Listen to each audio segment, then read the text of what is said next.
Hi everybody, welcome to another episode of Create with Brenda. I'm Brenda Hillard, Independent Stampin' Up! Demonstrator, and I live in Deerwood, Minnesota. So if this is your first time joining me, welcome.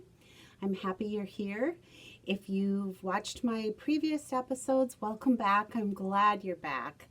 I ask that you subscribe to my channel by pressing the subscribe button down below.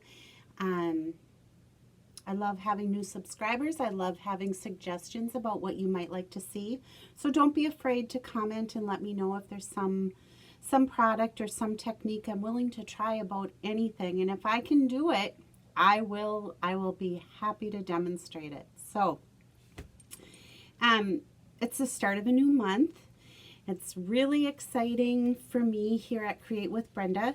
This will be my second year of doing the, I do a Christmas giveaway. This year I'm doing the 12 days of Christmas. So from December 1st through December 12th, I will be giving away a random, I'm calling it a random gift, but it's a product, you know, there will be 12 products that I give away from the current catalogs. So I will post again in the description down below the link to register for my 12 days of Christmas giveaway. So I hope you'll take advantage of that. Let's go down to my work surface and I will go over my monthly host code for November. And then before we do that too, I just want to give a shout out to Crafty Al. I came across her her sheet load of cards, and the main reason I looked in on it is like, who would call it a sheet load of cards? But it's amazing. She gives you new layout ideas every month on the first of the month, and she gives you the cutting templates and whatnot. And this month it only came out yesterday, and I've already made, I think, 30 cards using that layout.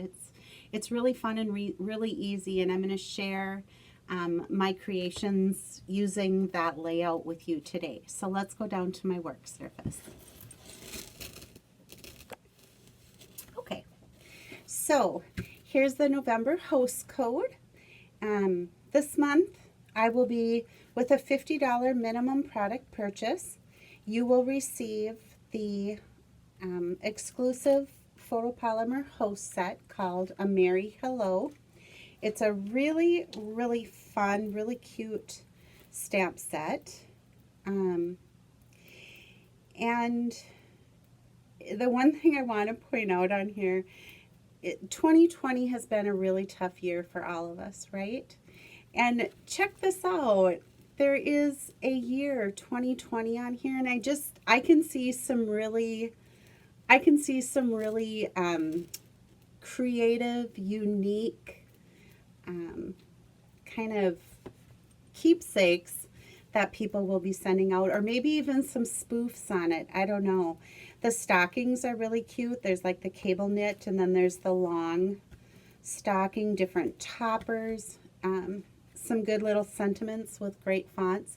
So I hope you will place your minimum $50 product order with me at Create with Brenda. Be sure to add the host code, and then you receive this absolutely free from me. So let's move on. All right. I don't know really where to start with this project, except I'll give you the pieces and the measurements. I am going to do some cutting today. You're going to need a piece of Whisper White, and I have used just our regular cardstock, but you could use thick cardstock as well. I feel like my camera, sorry you guys, my camera is really crooked. Maybe that's a little better. All right, anyway, measures 4 1/4 by 11, and then we're going to score at 5 1/2.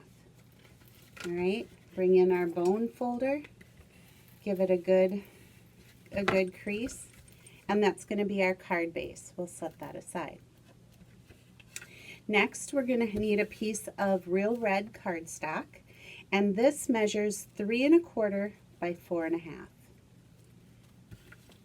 then you'll need these pieces of designer series paper, and I have chosen the 6x6 pack of designer series paper called 'Tis the Season. Has lots of fun prints and pretty much traditional red, white, green, a little bit of silver with some bells, but mostly the traditional Christmas colors. All right. And then I had cut some of the red velvet. And these are the Poinsettia Petals dies. I don't know if you've seen these or had the opportunity to work with them, but they're really, really nice. They not only cut, but they also emboss the veins of the flower petals. So they're pretty cool. And then this is the red velvet. And then last but not least, you'll need just one of the beaded pearls. Okay? So I'm going to show you how I cut these and talk about the measurements. I'm just going to move them off to the side for now. Let's bring in our trimmer. And so what happens here with this is you cut your 6x6 piece of cardstock. You take a piece off from it that measures 2 3/4 inch, okay? Just like that. Then you cut a piece that measures 2 1/4,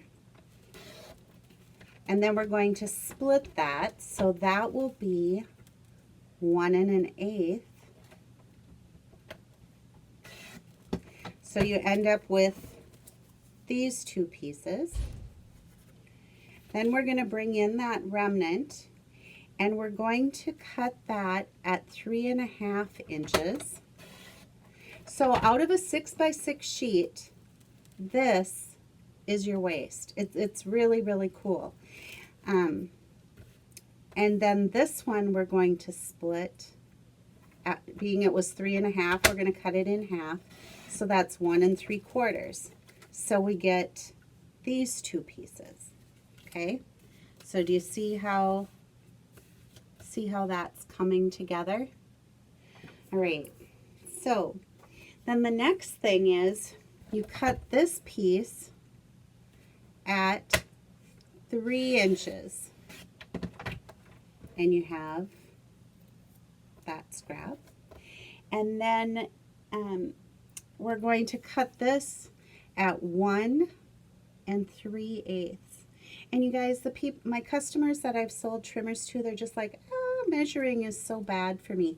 But if you think about it, 1 1/2 is 4/8. So 1 3/8, it's just 2 tick marks to the right of the 1/2 inch mark, if that makes any sense. But we're going to need two of these. So 1 3/8 by 3.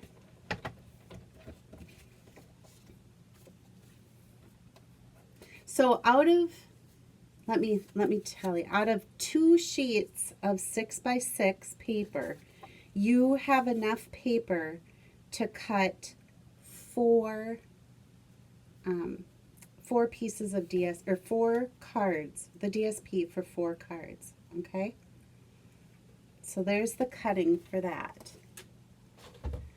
Then is what I'm going to do. Our next step is just to bring in our piece of real red cardstock. And I like to start with this bottom, the 3 inch by 1 3/8 inch piece. And is what I've been using so that I have a little bit of wiggle room is just our multi-purpose glue. And I just kind of square that up right here at the bottom. And when I say square it up, is what I'm trying to do is get this border equal on all 3 sides, okay? Then at the next one, I'm going to bring in the wide piece of designer series paper, and you can use either side. I'll show you here in just a second. So, and now the idea here is to line up this edge and make sure that this border and that border are the same. And the reason for the multi-purpose is you just have a few minutes to reposition should, you know, should your borders or your edges not quite line up like you were hoping they would. Okay, so there's how, oops, I got a little bit of glue, but that's okay. Our poinsettia is going to cover that up. So there's our top piece for our card. Then I'm going to take the largest petal and just set that down here.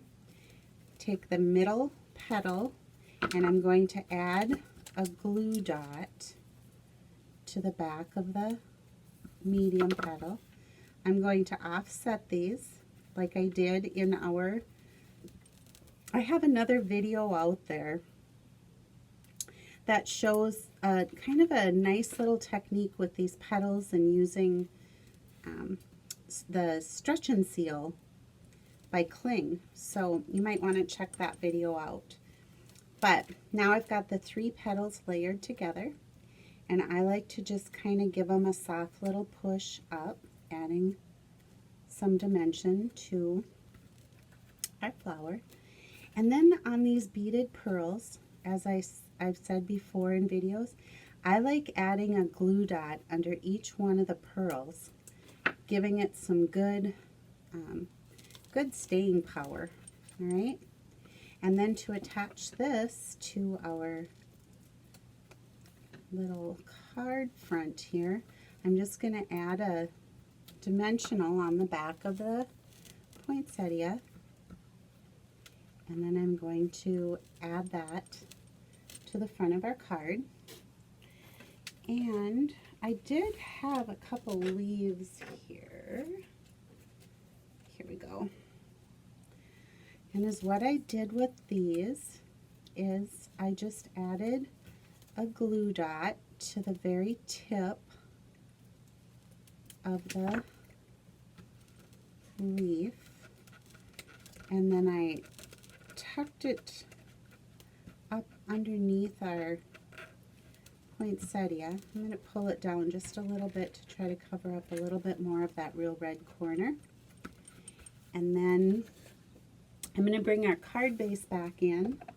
I have the sentiment from the Poinsettia Petals, and the one I'm using, it's called Warm Winter. It says Warm Wishes from Our Home to Yours. So with the real red ink, I'm just going to ink up my stamp, and then in the bottom corner, line that up, and you know that I like to count when I'm stamping, giving the ink time to adhere to the paper. So there's our sentiment on the outside. And again, I'm just going to add some of our multi-purpose glue to the back of the card, and then we'll center that on here. And I'm telling you, this red velvet is like gorgeous. It just doesn't, like the videos I don't think really do it justice. And then on the inside, I chose the sentiment again from Poinsettia Petals, and it says, "May magic and wonder bloom this holiday." And I thought that was pretty appropriate, being we had the poinsettia on the front of the card. So I'm just going to put that in here, and again do my count. All right. Close up my ink so that it doesn't dry out and make any of my viewers a little bit crazy. Then is what I like to do is take just a little snip of our trim, and I'm going to add some glue to the back of that also. And I just gave that a little sidebar here by our sentiment. Thought that added a lot. And then our other leaf is, I'm just going to bring in our envelope. And again, some multi-purpose glue. I got a little crazy with that one, but let's see, we'll just wipe a little off there on my paper towel roll. And I'd added the holly leaf, or the poinsettia leaf, to the envelope flap. So there's our card. But the thing that is like so fun about these cards, like I told you, is, so if you want to reverse your patterns, you can. They don't have to be, you know, they don't have to be laid out the same. So if you wanted your next one to be the opposite sides of your paper, it can. If you want to change the background and do it on, you know, the coordinating color with this one is the garden green or shaded spruce. So you could just bring in that color pattern to the back here instead of the real red. It's just a fun, it's a fun layout. Here's another card that I did, or design that I did using this layout. And this too uses the this same 'Tis the Season 6x6 paper, and then put on the Whisper White with the shaded spruce back, and then I just used some of the real red, the braided trim, and then this little sentiment, which came from I forget, I can never remember the name of that set. It's called Little Treats. That's what it is. So, but look how, I mean, what a difference. Just the patterned paper and then whatever you choose to use for your medallion. So I hope you liked today's episode. Be sure to like, be sure to share, and most of all, be sure to subscribe, because when you see subscribers, it's like, oh, good, I'll make another video. Somebody's loving my projects. Have a great day, everybody, and I will talk to you soon. Bye-bye.